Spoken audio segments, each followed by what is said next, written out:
Hello दोस्तों, कैसे हो आप? सब बढ़िया, मजा में। आइए स्टार्ट करते हैं अपना economy, RBI, banking, current affair का तीसरा पार्ट, यानी कि 8वां वीडियो। एज यू नो कि हम हर एक वीडियो को 3 पार्ट में कवर करते हैं, मतलब 3 वीडियो में कवर करते हैं।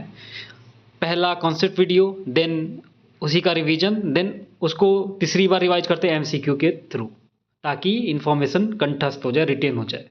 ऑलराइट, एग्जाम में आसानी हो, कॉन्फिडेंस बूस्ट करके जाओ एग्जाम में। तो वैसे ही 6 वीडियो होने चाहिए थे, बट 7 वीडियो हुए। ये 8वां वीडियो है सर। स्टार्ट करते हैं। तो सर, कहानी से स्टार्ट करेंगे, आपको बताएंगे। तो सोचिए सर, सोचिए एक छोटा सा दुकानदार जो सिर्फ एक क्यूआर कोड से ऑनलाइन भी बिक्री करे, पेमेंट भी ले और कस्टमर तक पहुंच भी बनाए। और साथ ही एसबीआई दुनिया का बेस्ट कंज्यूमर बैंक बन जाए, आरबीआई अपने रूल्स खुद रिव्यू करे और 8th पे कमीशन अप्रूव हो जाए। अगर आप बैंकिंग या रेगुलेटरी एग्जाम्स की तैयारी कर रहे हो तो एंड तक वीडियो को जरूर देखना, क्योंकि हर पॉइंट एग्जाम ओरिएंटेड है। आइए स्टार्ट करते हैं एचडीएफसी बैंक से। My business QR. तो HDFC Bank introduces My business QR for businesses, small businesses. HDFC bank ने ग्लोबल फिनटेक फेस्ट 2025 में लॉन्च किया है माई बिजनेस क्यूआर, जो इंडिया का फर्स्ट कॉमर्स आइडेंटिटी क्यूआर है स्मॉल बिजनेस के लिए। अब ये सिर्फ पेमेंट का क्यूआर नहीं, बल्कि एक डिजिटल आइडेंटिटी है। इस क्यूआर से कस्टमर मर्चेंट का डिजिटल बिजनेस प्रोफाइल सेव कर सकता है, ऑर्डर प्लस पेमेंट एक जगह से कर सकता है। मर्चेंट की ऑनलाइन डिस्कवरेबिलिटी बढ़ जाती है इससे। तो सर, ये सॉल्यूशन व्यापारी फाई के साथ कोलैबोरेशन में लॉन्च हुआ है। जो ये माई बिजनेस क्यूआर लॉन्च हुआ है, ये व्यापारी फाई के साथ कोलैबोरेशन में लॉन्च हुआ है, और ये एचडीएफसी बैंक के स्मार्ट हब व्यापार ऐप का पार्ट है। ये एचडीएफसी बैंक के स्मार्ट हब व्यापार ऐप का पार्ट है, जिसे ऑलरेडी 20 लाख से ज़्यादा मर्चेंट यूज कर रहे हैं। एग्जाम एंगल से ध्यान रखिए, SME digitization plus fintech innovation. HDFC bank fact याद रखो सर। ये फाउंड हुआ था कब, ये बताओ। स्टेब्लिश कब हुआ था एचडीएफसी? ये हुआ था year 1994 in month of August. अगस्त 1994 में एचडीएफसी बना था सर। कब हुआ था? अगस्त 1994 में। हेडक्वार्टर कहाँ है सर? बताओ, एचडीएफसी का हेडक्वार्टर कहाँ पे है? मुंबई। चेयरमैन कौन है एचडीएफसी का अभी? अंतानु चक्रवर्ती। तो सर यहाँ पे यही लिखा है एचडीएफसी बैंक। एक बार पढ़ लेते हैं, इससे फ़ायदा होगा, थोड़ी क्लैरिटी और बढ़ेगी आपकी। HDFC Bank introduces My business QR for small businesses. HDFC bank launched My Business QR in QR. It is the India's first commerce identity QR for small businesses at Global FinTech Fest 2025। तो कहाँ पे launch हुआ था sir? Global Fintech Fest 2025 पे। और India का पहला commerce identity QR है माई बिजनेस क्यूआर। किसने लॉन्च किया है? एचडीएफसी बैंक ने। And this digital solution in collaboration with Vyaparify. किसके कोलैबोरेशन में? व्यापारी फाई के में। And it is design to help small and medium enterprises. SMEs को हेल्प करने के लिए माई क्यूआर बिजनेस लॉन्च हुआ है, स्मॉल और medium enterprises to transition from offline to online platform and enhance their digital presence. उनका डिजिटल प्रेजेंस बढ़ाने के लिए ऑफलाइन से ऑनलाइन प्लेटफॉर्म पे जाए, इसलिए किया गया है। ठीक है, वही लिखा है सर आगे। The QR code allows customer to save merchant digital business profile. Merchant का डिजिटल बिजनेस प्रोफाइल सेव करने को अलाउ करता है सर क्यूआर कोड कस्टमर को, basically. And enables easy ordering, payment and discoverability through optimised listing. The solution is a part of HDFC Bank Smart Hub Vyapar app.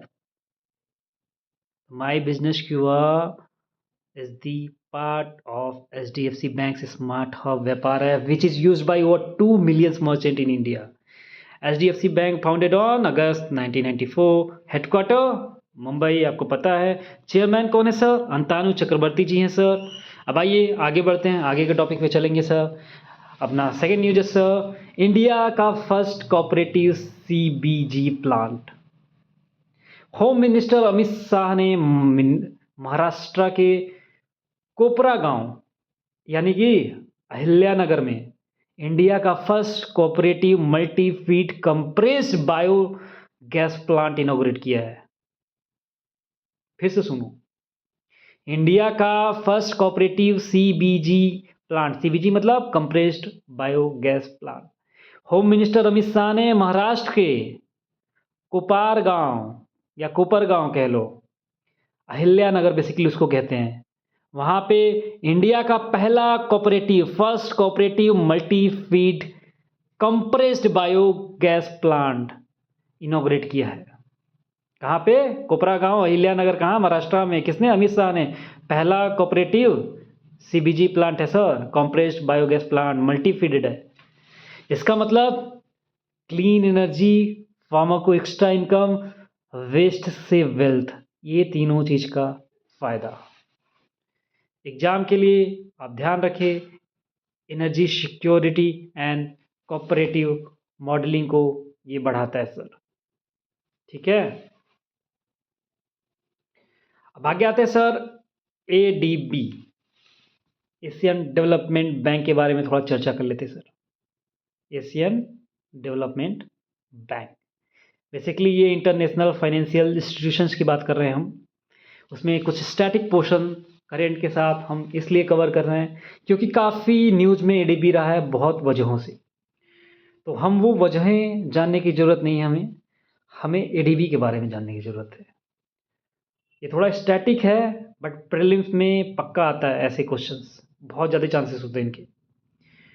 तो sir ADB मतलब Asian development bank, headquarter कहाँ है sir? Philippines में। कब बना था? 9 दिसंबर 1966 में। प्रेसिडेंट कौन है अभी के? मसाटो कांडा। तो सर एशियन डेवलपमेंट बैंक का हेडक्वार्टर कौन है, कहाँ पे है सर? फिलीपींस में है। कब इस्टेब्लिश हुआ sir ADB? Asian development bank establish कब हुआ सर? 9 दिसंबर, दिसंबर का महीना चल रहा है सर। एशियन डेवलपमेंट बैंक दिसंबर में हुआ था, 9 दिसंबर 1966 में सर, 1966। ग्रीन रिवॉल्यूशन का समय यही होता है क्या? बताओ कमेंट सेक्शन में। प्रेसिडेंट कौन था सर, कौन है सर अभी एशियन डेवलपमेंट बैंक का? मसाटो कांडा। आगे आते हैं सर वर्ल्ड बैंक की बात करते हैं। वर्ल्ड बैंक के करेंट प्रेसिडेंट कौन है सर? अजय बंगा। कब बना था सर? कब इस्टेब्लिश हुआ था? कब फाउंडेड हुआ था सर? 4 जुलाई 1944। कब? 1944, 4 जुलाई। हेडक्वार्टर कहाँ पे है सर वर्ल्ड बैंक का? Washington DC, USA। Washington DC, USA। President कौन है वर्ल्ड बैंक का? बताओ बताओ। अजय बांगा। IMF सर, IMF का फॉर्मेशन कब हुआ सर? तो IMF का फॉर्मेशन हुआ 22 जुलाई 1944। कब? जब वर्ल्ड बैंक भी बना था, लेकिन वर्ल्ड बैंक पहले बना 4 जुलाई को, IMF बाद में, ईयर सेम। ध्यान रखना, कभी इतना क्लोज क्वेश्चन पूछ ले कि भाई पहले वर्ल्ड बैंक बना या IMF बना, तो भाई वर्ल्ड बैंक पहले आया, बाद में IMF आया। ठीक है, बैंक के बाद IMF आया। ऑलराइट, पहले आया 4 जुलाई को वर्ल्ड बैंक, फिर 22 जुलाई को IMF। हेडक्वार्टर इसका भी वाशिंगटन DC, US। तो वर्ल्ड बैंक और IMF का हेडक्वार्टर US, एशियन डेवलपमेंट का हेडक्वार्टर फिलीपींस। वो कब बना था सर एशियन डेवलपमेंट बैंक? इन सब के बाद वर्ल्ड बैंक IMF 1944 में ही जुलाई महीने में बन गया था, लेकिन ADB बना था दिसंबर के महीने में 1966 में सर, 20 साल, करीब 22 साल बाद। समझे? IMF का सर ये बता दीजिए मैनेजिंग डायरेक्टर कौन है? Kristalina Georgieva. राइट, आगे बढ़ते हैं। नई इंफॉर्मेशन, नया news, very important for you. SBI world's best consumer bank of 2025। SBI receives world's best consumer bank of 2025 award from Global Finance। तो SBI ने एक ग्लोबल अचीवमेंट हासिल की है सर। ग्लोबल फाइनेंस मैगजीन ने एसबीआई को दिया है वर्ल्ड का best consumer bank award 2025। Best bank in India भी घोषित किया गया है 2025 में एसबीआई को वर्ल्ड का बेस्ट कंज्यूमर बैंक और इंडिया का बेस्ट बैंक। किसने? ग्लोबल फाइनेंस मैगजीन ने। तो यही लिखा है sir, the State Bank of India has been awarded world best consumer bank 2025 and best bank in India 2025 award by Global Finance magazine. जब SBI के बारे में बात कर रहे हैं तो उससे रिलेटेड फैक्ट बात कर लेते हैं। कब फाउंड हुआ, हेडक्वार्टर क्या है, चेयरमैन कौन है? तो सर ये फॉर्म हुआ 1 जुलाई 1955। 1944 को क्या सर फॉर्म हुआ था? Gold world bank and IMF. और 1955 को क्या बना था सर? एसबीआई बना था सर 1 जुलाई को। वर्ल्ड बैंक और आईएमएफ किस महीने में बना था? जुलाई में। एसबीआई किस महीने में बना था? जुलाई में।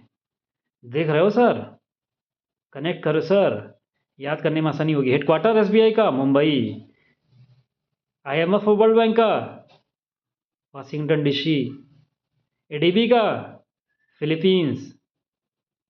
समझे समझे समझे? और कब बना था ये एडीबी? 66। देखो ऐसे ऐसे याद करते हैं, पुरानी चीज़ों को रिकॉल करना जरूरी होता है। चेयरमैन कौन है सर? एसबीआई का हेडक्वार्टर तो मुंबई में है, ठीक है। चेयरमैन कौन है सर? श्री श्रीनिवासलू शेट्टी। ऑलराइट, आगे बढ़े सर, चलते आगे बढ़ते हैं सर। कैबिनेट अप्रूव्स 8th पे commission names justice Desai chairperson. तो सर 8th पे कमीशन अप्रूव हो चुका है। यूनियन कैबिनेट प्रधानमंत्री नरेंद्र मोदी की चेयरमैनशिप में 8th सेंट्रल पे कमीशन को अप्रूव कर दिया गया। इसके चेयरपर्सन होंगे justice Ranjana Prakash Desai. Justice RP Desai, Ranjana Prakash Desai होंगे इसके चेयरपर्सन।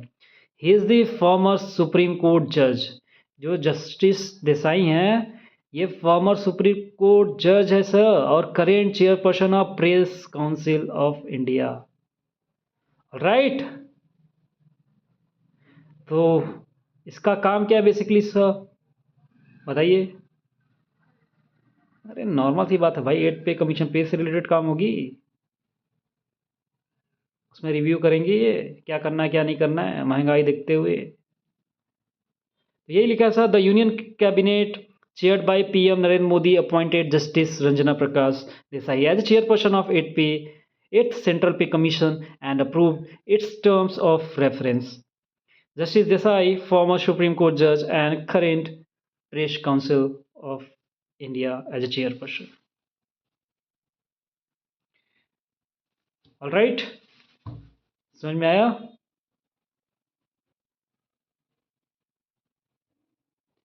अब नेक्स्ट न्यूज़ पे चलते हैं सर। आरबीआई का रेगुलेटरी रिव्यू सेल आरआरसी की बात होगी। तो आरबीआई ने एक नया सेल बनाया है सर, रेगुलेटरी रिव्यू सेल। इसका काम बैंक और रेगुलेटेड एंटिटीज के रूल्स बनाना है सर। हर 5 साल में ये रिव्यू करेगा, मतलब आउटडेटेड रूल्स को अपडेट करेगा, स्ट्रॉन्ग इंस्टीट्यूशनल फ्रेमवर्क बनाएगा सर। तो यही लिखा है sir, the Reserve Bank of India has established the regulatory review cells to review regulations for bank and regulated entities every 5 to 7 years, strengthening the institutional framework. And next is Melchior bid for India's first private strategic petroleum reserve. पहला private strategic petroleum reserve के लिए Beed secure किया किसने? Mail ने। Mega engineering infrastructure limited won the bid to build India's first private sector strategic petroleum reserve at Padur Karnataka. समझे sir? India का first private strategic petroleum reserve Mega Engineering and Infrastructure Limited ने जीता है bid. किसका? India का first private sector strategic petroleum reserve का। Location कहाँ पे sir? Padur Karnataka. Right, exam angle से क्या दिमाग लगा सकते हो? ये बेसिकली एनर्जी सिक्योरिटी और प्राइवेट पार्टिसिपेशन को बढ़ा रहा है सर। ऑलराइट, आगे आते हैं सर, बात करते हैं अपने नेक्स्ट न्यूज़ का, पीएनबी का। तो पीएनबी एंड यूरोपियन यूनियन के बारे में थोड़ा सा जान लेते हैं। थोड़ा स्टैटिक है, स्टैटिक चीज़ें जनरली बोरिंग होती है, तो बीच में डालना ज़रूरी होता है ताकि इसी बहाने आप इसे याद कर लें। ठीक है, तो पीएनबी कब बना था सर? पीएनबी का फॉर्मेशन बता दीजिए सर। सर ये तो एसबीआई से पुराना है सर। सर माय गॉड, ये तो आईएमएफ वर्ल्ड बैंक से भी पुराना है। फॉर्मेशन कब हुआ था? 1894 में। 19 मई 1894 में पंजाब नेशनल बैंक बना। हेडक्वार्टर कहाँ था sir? Delhi, Delhi India sir. MD CEO कौन है इस समय? अशोक चंद्रा। कौन? अशोक चंद्रा। अब आते हैं सर यूरोपियन यूनियन के बारे में बात करते हैं। EU, the European union EU is supranational political and economic union of 27 member states that are located primarily in Europe. Alright, तो सर ये बना कब था सर? सर ये बना था 1 नवंबर 1993 में। कब सर? 1 नवंबर 1993 में। मतलब सर ये बहुत ज़्यादा तो पुराना नहीं है सर, ये बहुत रिसेंट का है sir. Yes, you are right, European Union बहुत पहले से एग्जिस्ट नहीं कर रहा है, अभी ज़्यादा साल नहीं हुए हैं। हम भी ऐसा कर सकते हैं, एशिया में, साउथ एशिया में ऐसा यूनियन बना सकते हैं, और शायद फ्यूचर भी यही है। एक समय ऐसा आएगा कि इनको यूनियन बना के रहना पड़ेगा। तो सर यूरोपियन यूनियन में अभी करेंट कितने मेंबर है? 27 मेंबर है। कितने सर? 27 मेंबर। हेडक्वार्टर कहाँ पे है सर? Brussel, Belgium. कहाँ पे? Brussel, Belgium. Alright, alright sir, this is it I think. हो गया सर। तो अगर आप नाबार्ड, सेबी, आरबीआई या बैंकिंग एग्जाम की प्रिपरेशन कर रहे हो तो ये वीडियो रिवीजन का एक कैप्सूल है, समझ लीजिए एक तरीके से। ऑल्दो मैं इसके बाद रिवीजन क्रक्स शॉर्ट में फास्ट फॉरवर्ड में लाऊंगा, but this is very important to the point, crisp and concise for your exam. This is very very important. बहुत सिलेक्टेड है, बहुत सिलेक्टिव है, to the point, exam oriented, काम की topics लाएं। अदरवाइज बहुत टॉपिक थे इसमें, हजारों, बट कुछ सेलेक्टिव चीज़ें लाएं। तो सर अगर वीडियो आपको जेन्युइन लगा हो, एफर्ट जेन्युइन लगा हो, एग्जाम ओरिएंटेड है, कोशिश की जा रही है, अगर आपको लगता है कि कोशिश की जा रही है, इन्फॉर्मेशन आपको रिटेन करा दिया जाए, किसी वे में रटा दिया जाए, और आपको समझ में आता है कि सर चाहते हैं आपका सिलेक्शन, चाहते हैं कि आप जेन्युइन हार्ड वर्किंग लोग सेलेक्ट हो, सर जो मेहनत करना जानते हैं, सर जो चाहते हैं अपना सिलेक्शन, परेशान है कभी कई सालों से, सेम मिस्टेक्स किए जा रहे, रिवीजन करते ही नहीं, इन्फॉर्मेशन रिटेन कर ही नहीं पाते हैं, और फिर परेशान होते हैं एग्जाम के समय, एंजाइटी, प्रेशर, स्ट्रेस आता है। क्या करें सर, याद नहीं हो रहा है, एंजाइटी आ रही है, मन नहीं कर रहा, एग्जाम ना दूं क्या सर, डर लगता है।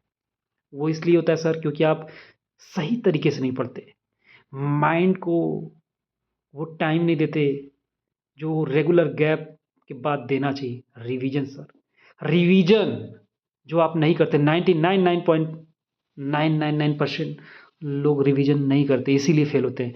उनमें कमी ये नहीं होती कि हार्ड वर्किंग नहीं होते, करते सर, हार्ड वर्क बहुत करते हैं, बहुत सारे लोग होते हैं, लेकिन सर उनको मज़ा आता है बस पढ़ने में, नया नया पढ़ने में, नए नए सोर्सेज से। बोर हो गया सर, लक्ष्मीकांत नहीं पढ़ेंगे सर, सर ये नया किताब पढ़ लेते सर, कभी सिलेक्शन नहीं होगा, लिख के लो, हो भी जाएगा तो पता नहीं कितने साल बाद होगा, कुछ कहा नहीं जा सकता। तो क्या करना होता है, सोर्सेज को लिमिट करो। टॉपर्स बोलते हैं, सब लोग बोलता है सर, क्यों बोलता है कि फॉलो करो, बट आप तो अपनी फॉलो करते हो, मैं जो कहूँगा सब वही सही है, यही लगता है आपको। तो रिसोर्स को सर जब तक लिमिट नहीं करोगे, जब तक ये आइडेंटिफाई नहीं करोगे क्या नहीं पढ़ना है और क्या पढ़ना है, जब तक ये नहीं समझोगे कि पढ़ना कम है, समझना ज़्यादा है, रिवाइज करना है, जो पढ़े उसे एटलीस्ट रिवाइज कर ले, वही कंटेंट पढ़नी है, हर जगह पे हाथ पैर नहीं मारना, तब तक आप सिलेक्शन की तरफ नहीं बढ़ सकते सर। आपको ये स्मार्टनेस आना चाहिए, स्मार्ट वर्क आना चाहिए, लेकिन सर स्मार्ट वर्ड से आप डाइवर्ट नहीं होइएगा।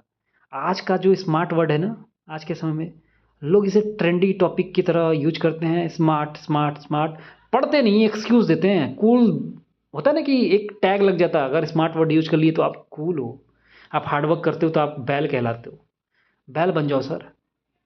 अगर बैल बन के आपका सिलेक्शन होता है तो बन जाओ बैल।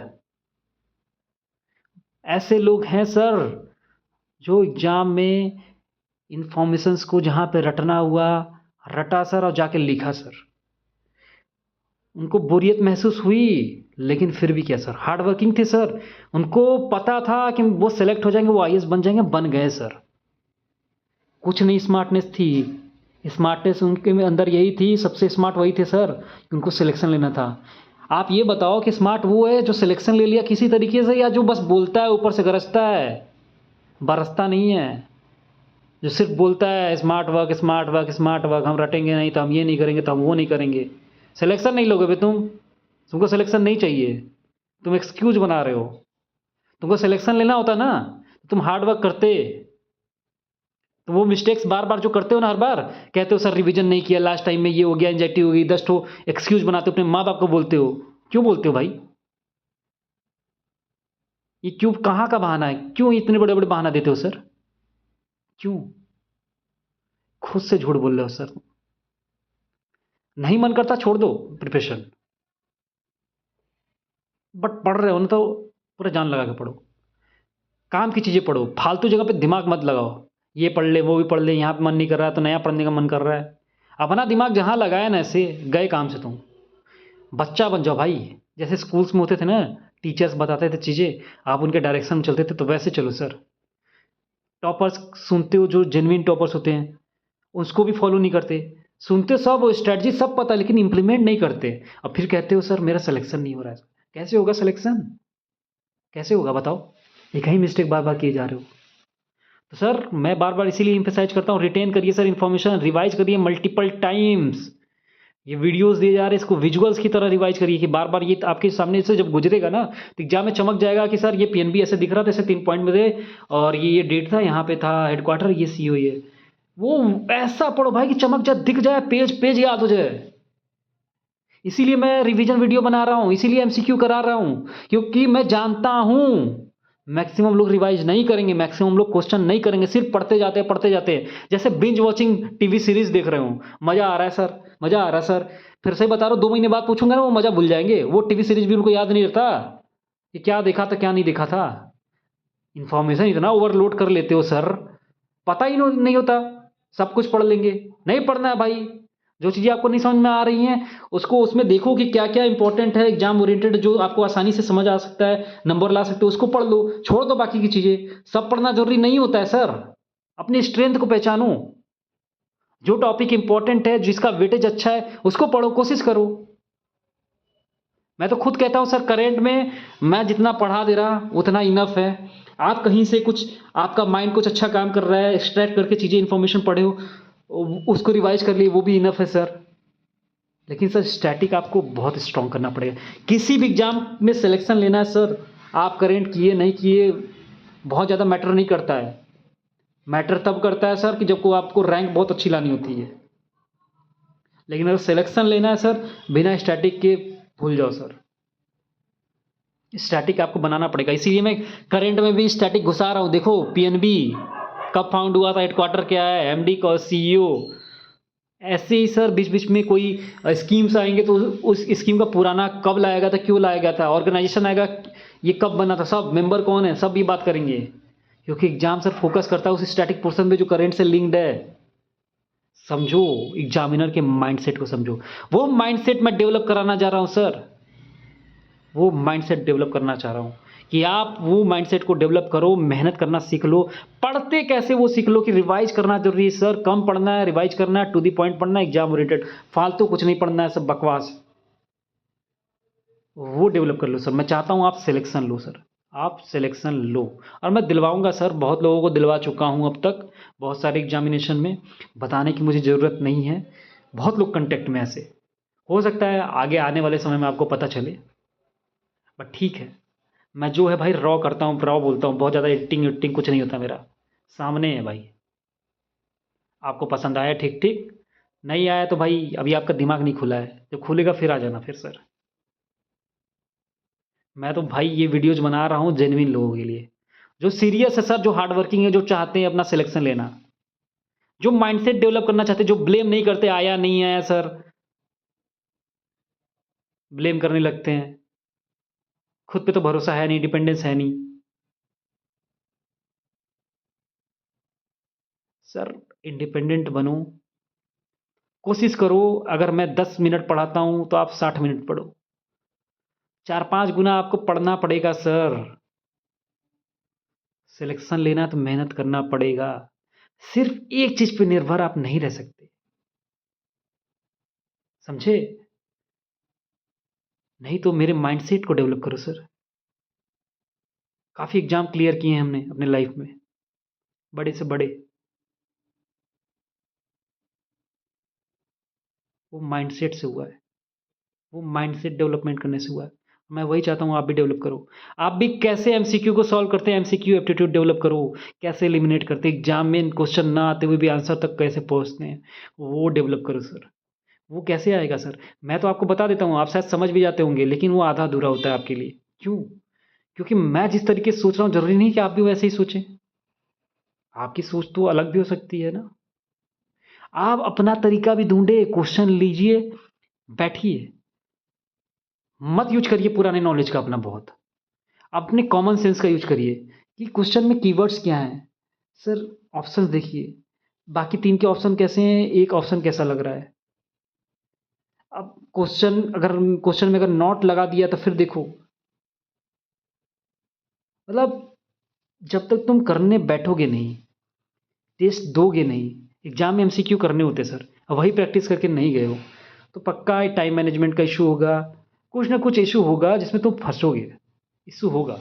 इसीलिए मैं एमसीक्यू टेस्ट भी कराता हूँ। एज़ अ टेस्ट लिया करो, उसे पार्टिसिपेट किया करो, कमेंट सेक्शन में उसका आंसर दिया करो। इससे फ़ायदा होगा, अगर गलती करोगे तो दोबारा वो क्वेश्चन कभी गलती ज़िंदगी में नहीं करोगे।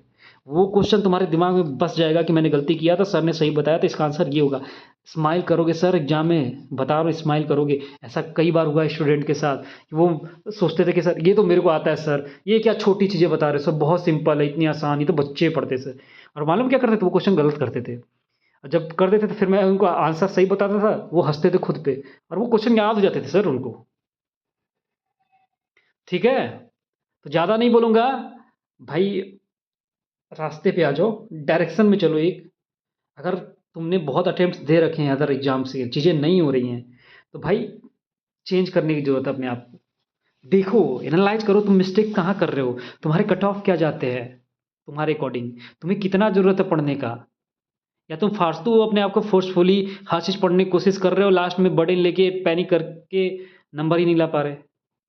अपने आप को पहचानो थोड़ा-सा, या तुम्हारे लिए एग्ज़ाम है या नहीं है, या तुम कुछ और चाहते हो, या प्रेशर में कर रहे हो, क्या है?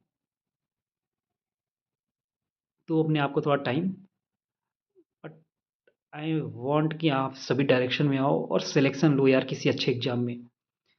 इतने एग्ज़ाम हो रहे हैं, नाबार्ड के हो रहे हैं, सेबी हो रहा है, आरबीआई होता है, अदर बैंकिंग एग्ज़ाम पीओ है, एसएससी है, बहुत लोग यूपीएससी वाले भी देते हैं, यूपीएससी भी है, पीसीएस है। किसी एक एग्ज़ाम में तो निकालो सर, नाम करो सर, नाम करो अपने माँ-बाप का, भाई-बहन का, जो आपसे काफ़ी उम्मीदें लगाए हुए हैं। अदर अदरवाइज़ अगर आपको पसंद नहीं है तो डायरेक्टली जाके बोलो कि मुझे ये नहीं करना है, मुझे ये करना है। जो करना है वो बताओ उनको और वो करके दिखाओ। लेकिन अटको मत यार, ना माँ-बाप का होप तोड़ो, ना अपना टाइम बर्बाद करो, ना देश का रिसोर्स बर्बाद करो। बस मैं ये चाहता हूँ आप आगे बढ़ो सर। ठीक है, अगर वीडियो सही लगा हो तो वीडियो को लाइक करो। चैनल को सब्सक्राइब कर सकते हो तो सब्सक्राइब कर दो ज़रूर से सर।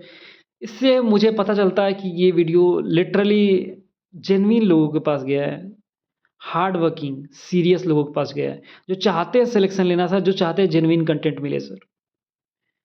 जिनको ये सब ज्ञान नहीं लगता, जिनको ये समझ में आता है कि ये रियल लाइफ़ है सर, ये प्रैक्टिकैलिटी है, जो कूल नहीं बनते, जो मेहनत करना जानते हैं सर, ये उनके लिए है सर। ठीक है? पॉसिबल हो शेयर करो वीडियो को अपने उन जिनमीन दोस्तों को जिनको ज़रूरत है सर, जिनको ज़रूरत है सिलेक्शन करने का सर, जिनको चाहिए सिलेक्शन, शेयर करो ये genuine content, genuine channel. Alright, मिलते हैं नेक्स्ट वीडियो में रिवीजन क्रक्स के साथ। तब तक के लिए बाय बाय, जय हिंद।